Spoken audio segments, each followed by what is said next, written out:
Welcome back, guys. Today we have another data mine for the newest KMS event. We are finally getting Blücher.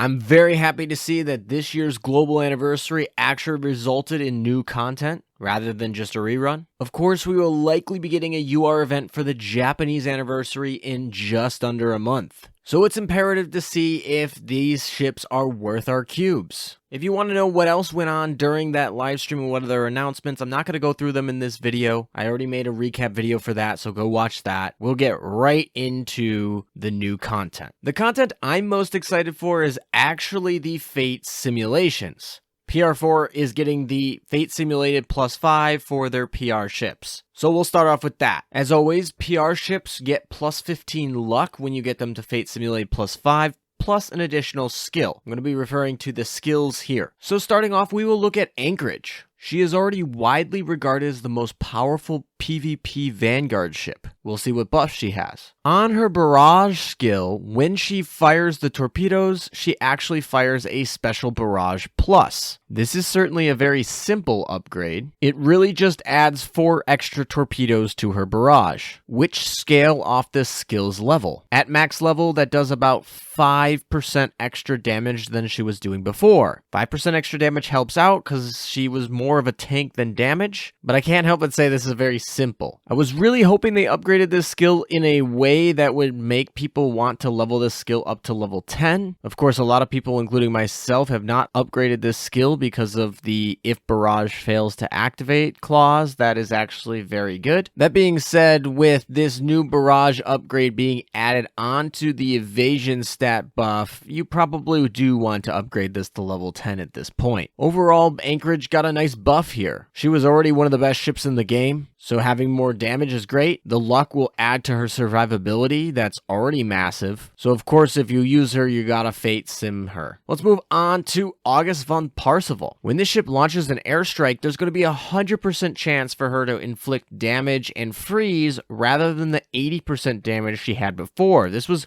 really hurting for people who are trying to do bosses and they'd have to reset and stuff. Now it's just guaranteed. That's great for consistency and I like it. Now her freeze will also last 50% longer. Instead of being completely frozen for 1 second, it will now be 1.5 seconds. Of course, the slowdown for 2.5 seconds will be unaffected, and she already had pretty much the best freeze in the game. This is a very good buff. People might start using her to consistently get freezes, and I really like this because now we don't have to play around with RNG when using her. She's just the utility she is. She's already a very good ship too. Moving on, we have Marco Polo, who is often regarded the weakest ship of PR5. And at a quick glance, I can already see a lot of changes coming. First off, she only needs one other ship in the main fleet. Now it doesn't have to be an Italian ship to get her damage taken reduction. This just gives her more flexibility. More of that line, she is no longer required to have the frontmost ship be a Italian Vanguard ship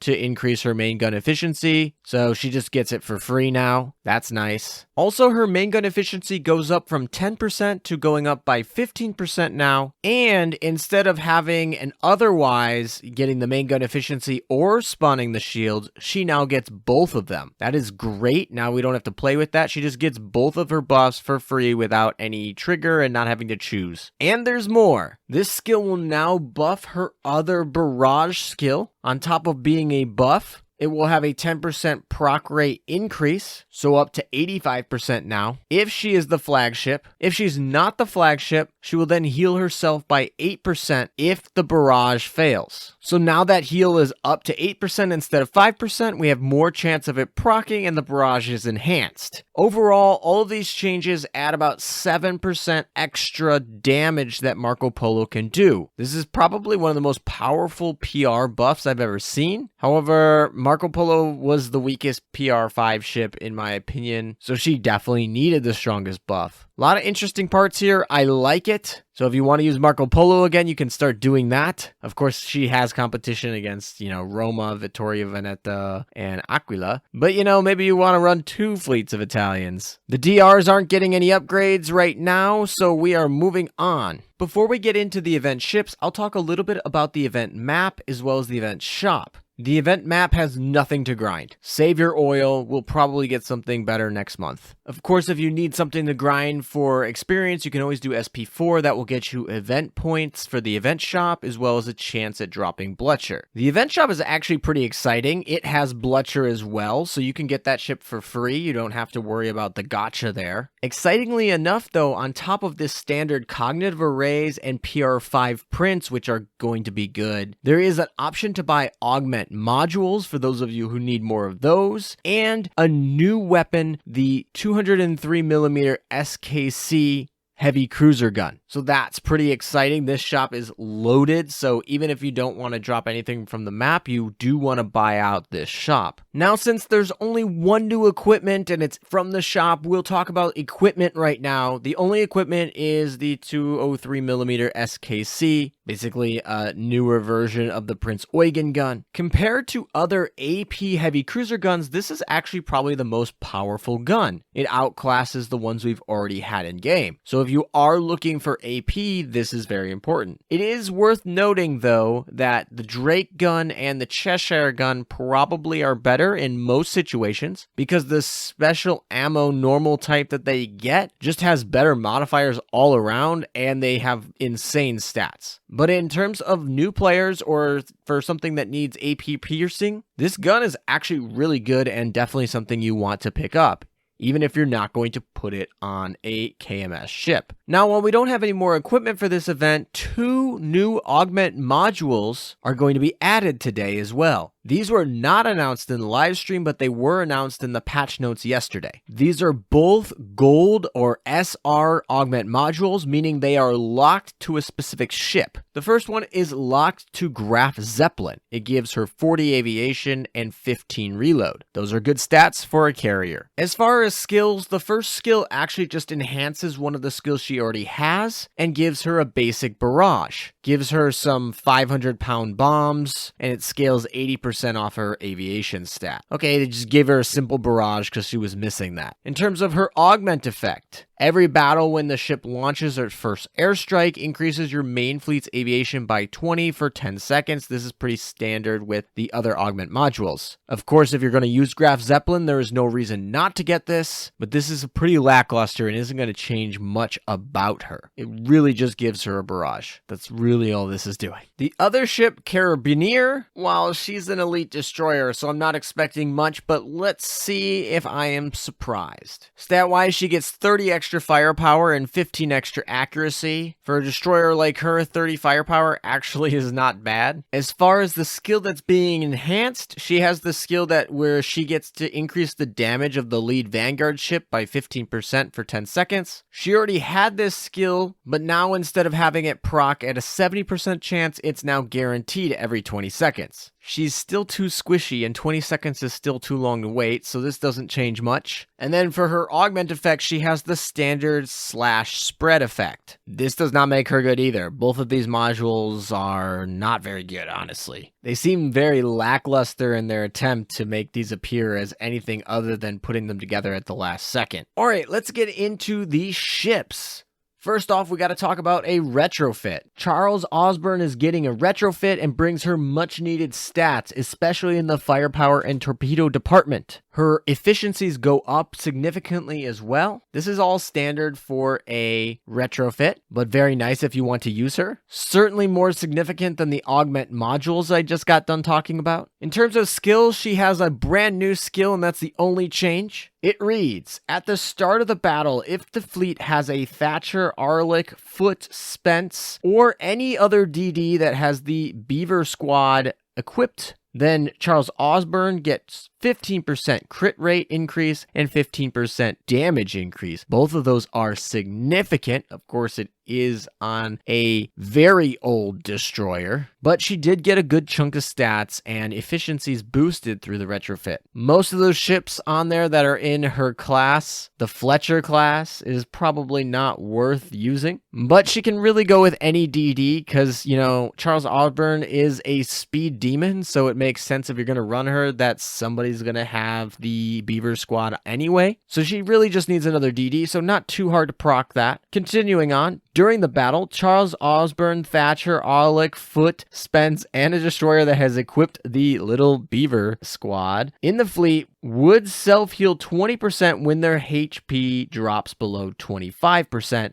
Every ship gets 1 proc per battle. That's actually pretty cool because it's not 1 proc per battle, it's 1 per each. She counts herself, she counts any destroyer that has the squad on it, and if you want to play in the Fletcher fleet, you can do that. So that's actually pretty good. 20% heal is significant. And of course, on top of that, she also has a 70% chance to proc a barrage every 10 seconds. This skill has a lot of things packed into it. This is one of the oldest ships in the game, so I'm not saying that this would be meta of any sorts, but this definitely makes her a lot better. And if you want to play like speed meme fleets, this can actually be pretty fun because it makes her a lot better. Of course, because you can do any destroyer, you can go with other speed memes like the French destroyers and things like that. I like this retrofit. It didn't have to be like amazing, but it is interesting. It has some uniqueness to it. It's definitely powerful. It's not enough to get her into like the meta, but not every ship that's, from many years ago has to be meta from a retrofit. I like it. So with all of that out of the way, we are finally going to look at the new ships for this event. There are 3 new German ships. We're going to start by looking at the battlecruiser Brünhilde. And right off the bat, I'm seeing things I don't like. That health pool is at 7,500 for a battlecruiser. Luckily, she has heavy armor, but that firepower is 379. Now, I wasn't delusional by the fact that an older battlecruiser SR would be able to compete with a brand new UR ship or something like that, but this is like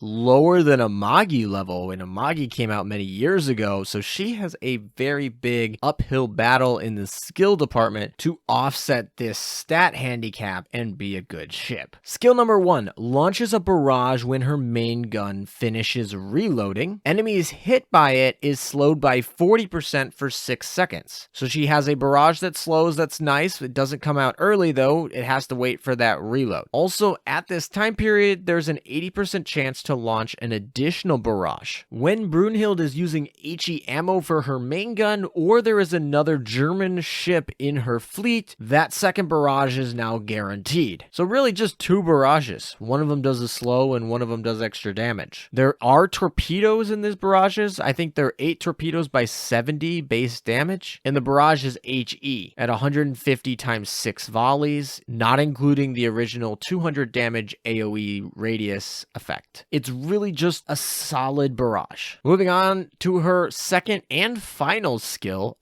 plus 10% firepower. Well, she needed that. Still not going to be anywhere near the most recent competitive shelling ships, but nonetheless, it helps. At the start of the battle, if the main fleet is full, which is very easy to do, battleships, battlecruisers, and aviation battleships get plus 10% hit. So she's definitely going to be focused in being like triple battleship backline, so they can all take advantage of that. When Brünhilde is using any Ironblood equipment, plus 15% damage to light armor. That's actually kind of nice. It does look like she's a barrage battleship focused on light armor in a triple battleship fleet, specifically one with Ironblood, so this could be something like Ulrich von Hutten and FDG. All 3 of them are really focused on barrages as well as dealing damage to light armor, so that can be something if you want to deal light armor to like a boss that way. Overall, I'm not a huge fan of this ship. I think it's lackluster in a lot of ways. I think I'd have more interest in using the Fate simulated August von Parseval to freeze and let my FDG and Ulrich von Hutten do work. I really don't see a spot for this other than just collection and obviously the fleet tech, which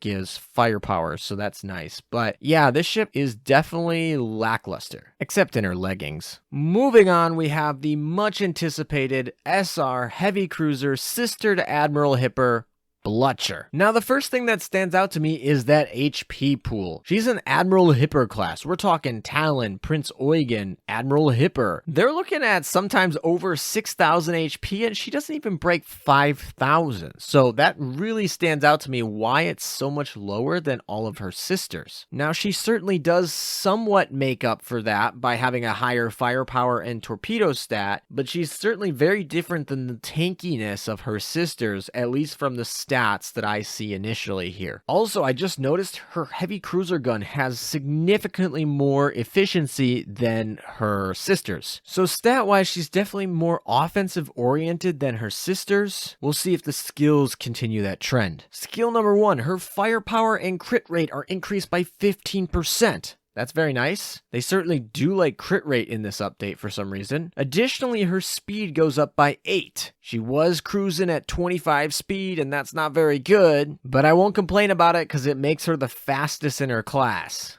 A very slow class, that is. 10 seconds after the start of the battle, and in 20 seconds after that, proc a barrage. Also, she takes 30% of the damage taken by the other Vanguard ships you have for 8 seconds. It's an odd clause, given we just got done saying she's not tanky, and the damage she takes this way is reduced by 20%. So it does have some survivability for the other ships in the fleet. On top of that, she obtains an additional special secondary gun mount. This is a very interesting mount. The damage scales off her anti-air stat, and it's odd. It looks decent, but not that great, actually. It's about half the power of a regular CL gun. Of course, it is a ghost gun, so it goes on top in addition to her main gun, and she gets the torpedo slots. But if we were to compare it against something like a gear, it's not going to be anything comparable. This is a really strange skill with a lot of things going on. I don't see a lot of direction, but it is interesting, especially having a secondary ghost mount gun with anti-air stat scaling. All right, let's move on to skill number 2. She spawns 2 rotating shields every 30 seconds. Each shield blocks 10 bullets and lasts for 15 seconds. All right, if she didn't learn from her sisters, not having a shield that spawns at the beginning sucks, and waiting 30 seconds sucks even more. And it's shields, they're not even that important because most of the damage is going to arc right over them or fly right over them. So, okay, that's pretty useless. Evasion rate goes up by plus 10%, so that's something nice and helps make up for the fact she has less HP, although it doesn't really help in the case of when she's absorbing the damage from the other ships. Anyway, when Blücher's HP is lower than 50%, she has damage reduction by 30%. This does not affect any of the damage she's taking via the first skill, which I imagine is going to be a lot, so it doesn't stack, so she doesn't get the minus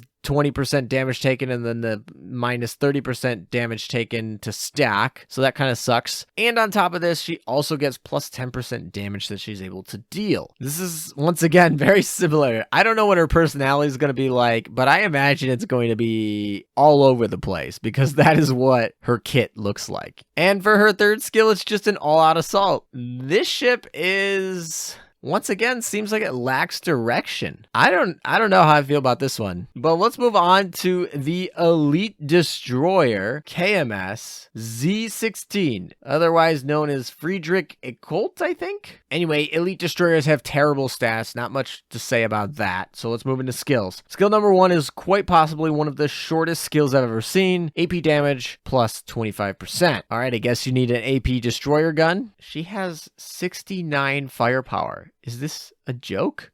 All right, moving on to skill number 2. First 4 torpedo launches will set up a sea mine on the spot of the torpedo launch. If Admiral Hipper is in the fleet or there are any HMS ships, her speed is increased by 3. I have to assume that that has to do with something historical that I'm not aware of, so let me know in the comments. The sea mines are actually really cool. This skill is cool, but it's bad. And then she has an all-out assault, and that's it. This is a very lackluster German event, I find. That's, I guess, my take. I mean, they all have have firepower as a fleet tech, so I'm going to collect them all. And, you know, collection rate is a thing. I would say that probably the best ship in this event might be Blücher. She might be the main target ship, but I don't know. This is, if you're hurting for cubes, this might be an event that you want to skip. And by skip, I mean like spending a lot on the gacha. I would still do your 3 daily polls and whatever and see what you can get. I would definitely still grind the event so you can max out the event shop, which you'll get Blücher for free, and hopefully you'll get all those items and equipment. But yeah, the most interesting part of this event is going to be the AP heavy cruiser gun. And of course, Fate Sim for PR4 was really cool. So I really did like this update, but these ships are definitely not meta, which is fine. Not every event has to be meta. This is a mini event for the global server, and we are going to probably get a super meta event very shortly. So save your cubes. There is also a wishing well going on, so you know you can also do that too, although I'd still recommend getting the exclusive ships before you do wishing well, but it's there as an option. Anyway, thank you guys for watching. Hope you got some use out of this information. If you did, you can feel free to subscribe. Of course, I will also be streaming this, not today, but tomorrow. So at the end of this stream, you can actually go there and set yourself a reminder, and we can play this event together. I'll be doing polls for these ships and answering any other questions that you have further on these. Thank you guys for watching. Take care, and until next time, I am working on PR5. Yes, I find it ironic that I finished the PR4 Fate 5 before I finished the PR5 review. It is what it is sometimes.